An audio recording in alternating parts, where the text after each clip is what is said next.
आकाशवाणी लखनऊ से प्रस्तुत है प्रादेशिक समाचार।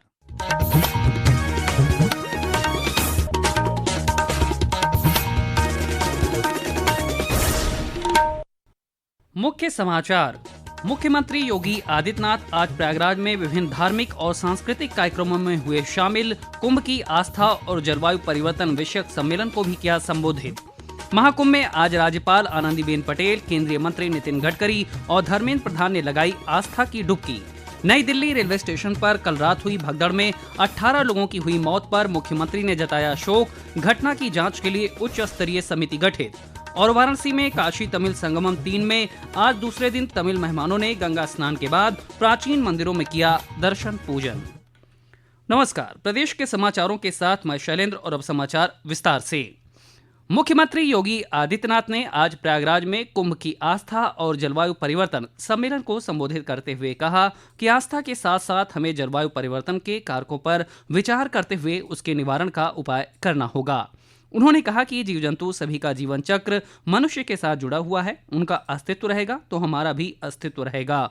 मुख्यमंत्री ने कहा कि 10 वर्ष पहले गंगा अविरल और निर्मल नहीं थी। उत्तर प्रदेश में नदियों को पुनर्जीवित करने का काम किया गया है। उन्होंने कहा कि पिछले 33 दिनों में 52 करोड़ लोग त्रिवेणी में स्नान कर चुके हैं। 13 जनवरी से लेकर के 16 फरवरी के बीच इन 33 दिनों में 52 करोड़ श्रद्धालु मां गंगा, यमुना और मां सरस्वती की इस पावन त्रिवेणी में आस्था की डुबकी लगा चुके होंगे।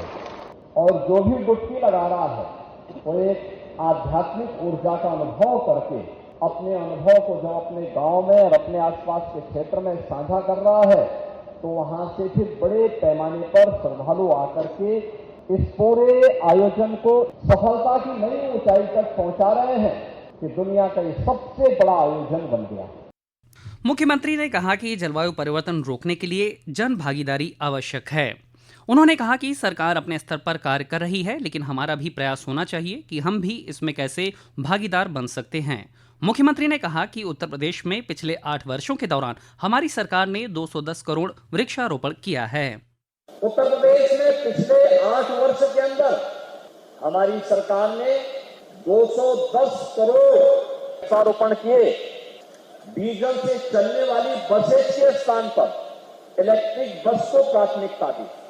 मर चुकी नदियों को फिर से पुनर्जीवित करने का काम किया। आज जो संगम में इतना पावन स्नान एक साथ एक दिन में, अन्य कुंभ के अवसर पर मौनी अमावस्या के दिन जितनी भीड़ होती थी उतनी भीड़ इस बार हर दिन हो रही है। और कारण था नदी को चैनलाइज किया गया, संगम का दायरा बढ़ाया गया।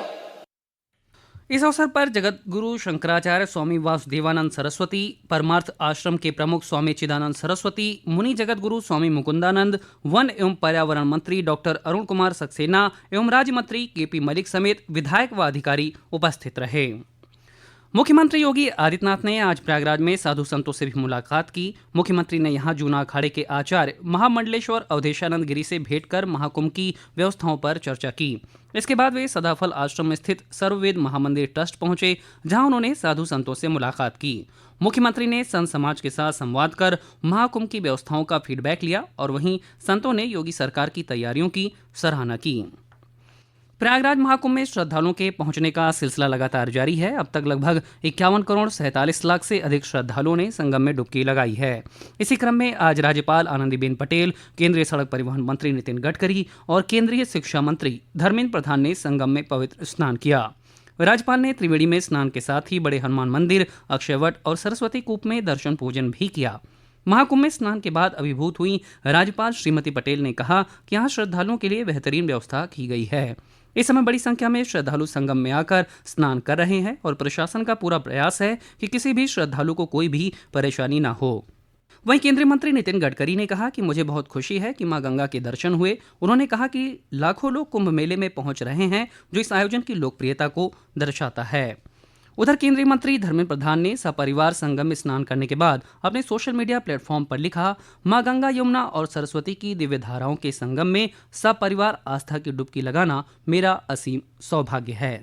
महाकुंभ में जो 144 साल के बाद हमको सौभाग्य दिया है हम आज यहाँ आके बहुत प्रफुल्लित है, बहुत उत्साही हैं।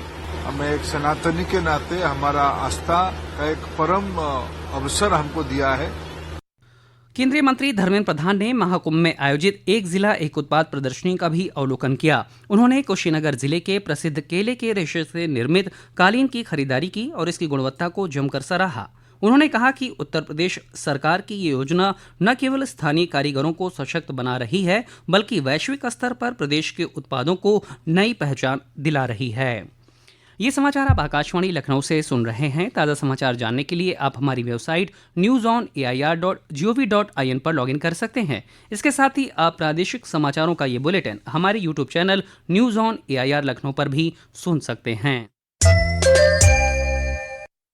नई दिल्ली रेलवे स्टेशन पर कल रात हुई भगदड़ की उच्च स्तरीय जांच शुरू हो गई है। उत्तर रेलवे के मुख्य जनसंपर्क अधिकारी हिमांशु शेखर उपाध्याय ने बताया कि इस भगदड़ में 18 लोगों की मौत हुई है। घटना की जांच के लिए उच्च स्तरीय समिति का गठन कर दिया गया है। भगदड़ की दुखद घटना में 18 लोगों ने अपनी जान गंवाई और 13 लोग घायल हुए।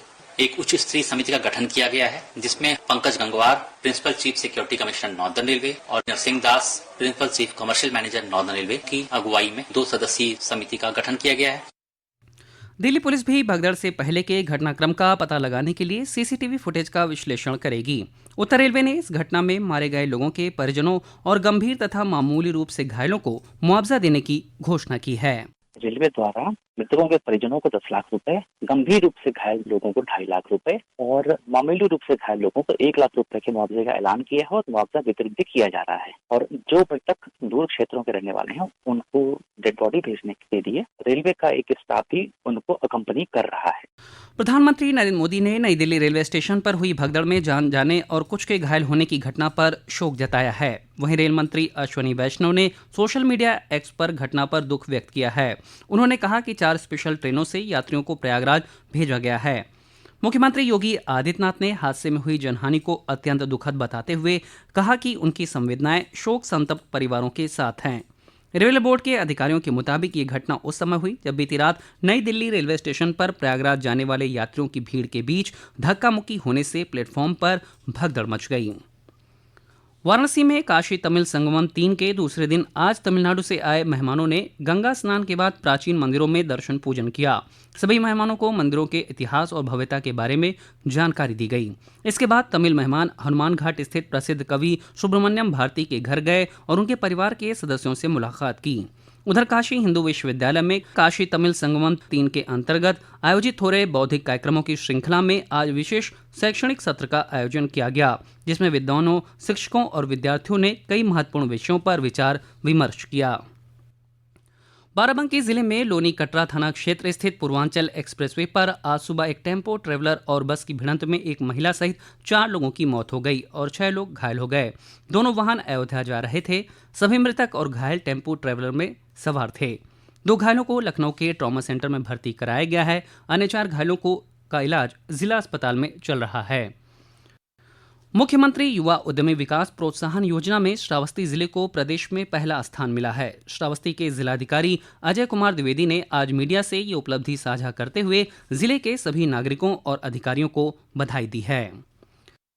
महाराजगंज में केंद्रीय वित्त राज्य मंत्री पंकज चौधरी ने आज एक बजट संगोष्ठी में कहा कि गरीबों और मिडिल क्लास को ध्यान में रखते हुए तथा 2047 तक विकसित भारत बनाने वाले रोडमैप वाला बजट पेश किया गया है।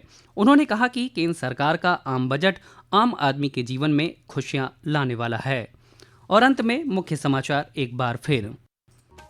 मुख्यमंत्री योगी आदित्यनाथ आज प्रयागराज में विभिन्न धार्मिक और सांस्कृतिक कार्यक्रमों में हुए शामिल। कुंभ की आस्था और जलवायु परिवर्तन विषयक सम्मेलन को भी किया संबोधित।